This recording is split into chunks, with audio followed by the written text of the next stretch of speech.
Hi Mikel, you must have enjoyed that. Really happy. I think it was a big performance. I think it was a really good football match from both sides. I think Leicester had their moments as well, and they did a lot of good things in the game. And overall delighted because we got the result that we wanted. 2 goals from Gabriel, Jesus, an excellent performance from Alexander Zinchenko. Are you going to be ringing Pep Guardiola up to see if he's got any other to borrow? We know what Gabi can do. He scored 2 assists too, and he's still disappointed in that dressing room because he said he could have scored 4. That's the standard, that's the mentality. You want to go to a different level, you need that mentality. Speaking of new signings, Gabriel Jesus, he's pretty frightening for defenders, right?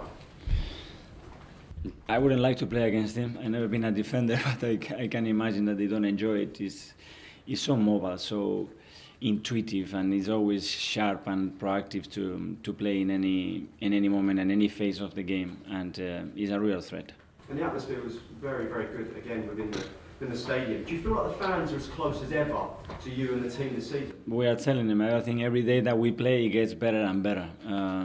What they've done today with William Saliba after scoring the own goal is something that in my career I haven't seen, and that shows the connection and shows really to be there when it matters and when it's difficult for somebody. And we should be really proud to play in front of them because that was special. I think that lifted the confidence of Willie and how he played the last minutes after that, and to the team as well. What were your thoughts on the own goal? Do you think we spoke yesterday about paying the bill for mistakes? Does that count as a mistake?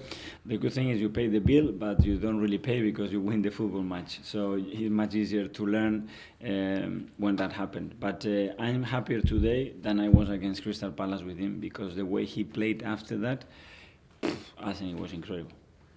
Yesterday we spoke about execution of decision making, and I think in the final third, I don't think the decision making's been that quick, say last season. Do you think, I guess, how big a difference can that make when you have players who are making those decisions that quick? You can see the interaction and the speed of execution. It's a different level now. The rotation can be the same, but the way they can execute it at that speed and being that precise is completely different, and then it's much more difficult to defend. I know you have like a general structure you want them to play in, but how important is it them playing off instinct as well? Within that structure, within that shape, within that unit, you have the freedom to decide and occupy any space, and they know that we work on that every single day. Mikel, the big question with Gabriel is whether he'll be able to maintain that sort of level throughout the season, because obviously he didn't play as regularly at City. Yeah. Do you have any doubts that you'll be able to keep him at that level? That's why we are getting him off as well, because I think he's played 18 starts in the last 2 seasons, and we're going to demand him to start a lot of games. So we have to manage that load when we can. The way we train as well is different, and we have to be on top of that, and hopefully we are. You had 19 shots today, and you look at Bukayo and Gabriel Martinelli, they also seem to have been lifted by having Jesus in the middle. Has his presence really made a big difference to those guys? I think it lifts the standards, the way every day he's training, the way he's talking today, the way they are connecting. I think it's very natural, but at the same time it's pretty impressive to do it that quickly. But then we are asking other players to score goals as well. Granit is arriving in the box. He should have scored last week. He should have scored 2 today because he had another header. And that's what we need. If we want to be at the top, we're going to have to score a lot of goals, and we cannot rely on 2 or 3 players. You mentioned Granit there. Obviously, he's contributing a lot more to the attack. How important is he to the system in terms of contributing to the attack?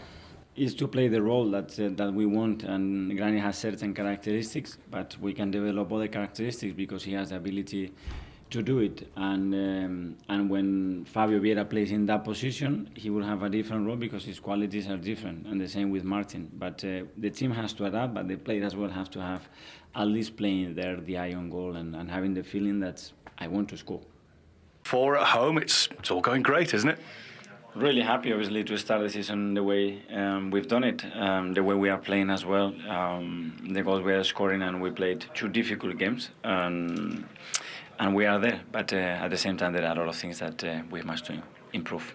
We started well, disappointed with some of the goals that we gave away. I think that was the takeaway for us. We had some really good spells in the game, but we killed ourselves really, and whenever we brought it back to 2-1 and into 3-2, we sort of shifted the momentum straight away back to them by conceding disappointing goals. I could score more. When I went to halftime, I asked for the people to show me the chance I had.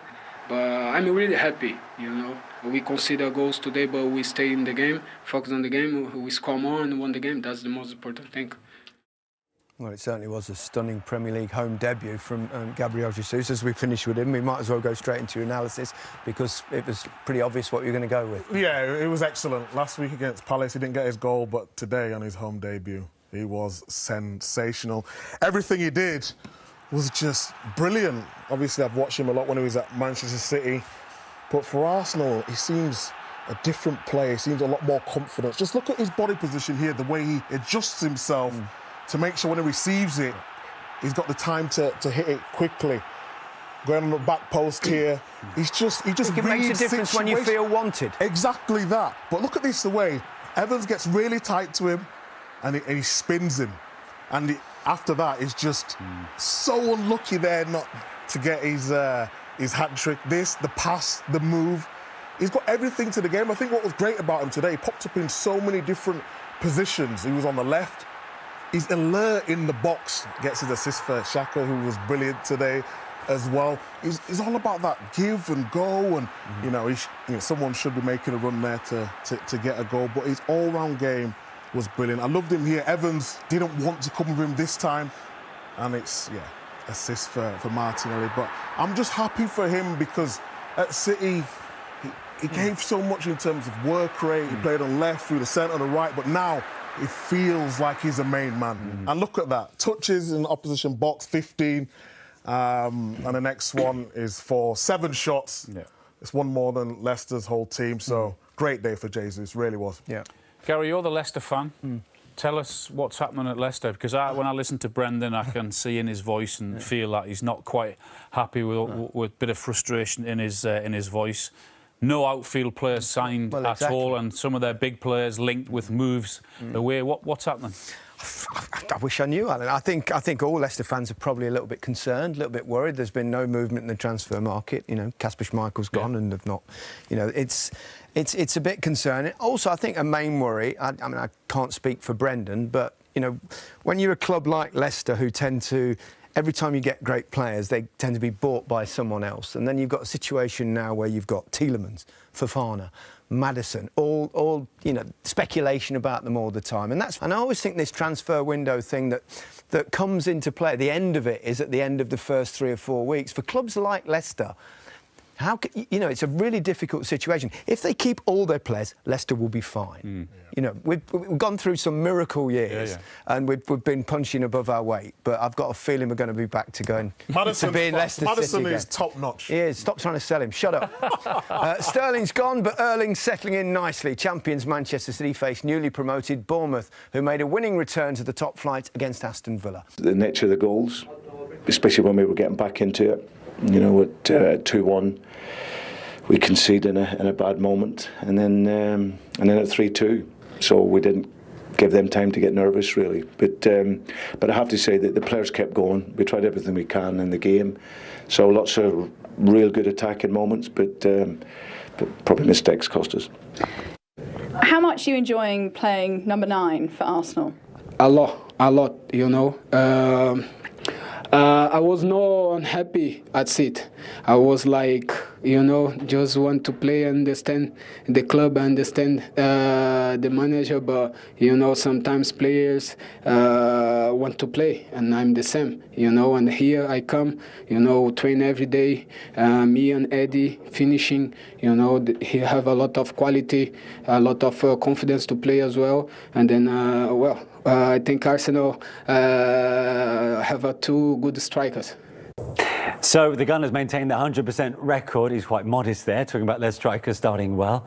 But Gabriel Jesus, how well has he started this new season for his new club? Yeah, I mean, he was frightening at City. He's even more scarier now. You look at him, not just this game, the previous game as well. This is a fantastic finish. This is top-notch finish. But he's one of those players, he will cause you problems. He's an unwilling runner. It puts Johnny Evans on the floor there, and it's a great defending tackle there, but he's one of those unselfish strikers. He'll always look to try and his teammate. and he gets his reward here because he sniffs the goal there. But when you've got Sacco and Martinelli in the team, you've always got a chance. I mean, look at this. Another striker would probably had a goal there, but he's trying to play his team with him, so he deserves all his goals today. On another day, he could have been celebrating a hat-trick. But can you see he's relishing how much he's being the main man, something he rarely was at City, if ever? Well, he's hungry, and that's a beautiful thing to be, I think, as an athlete, as a football player. He's hungry. He wants to show that he deserves to start, and he does. He was probably the best reserve centre-forward in the world.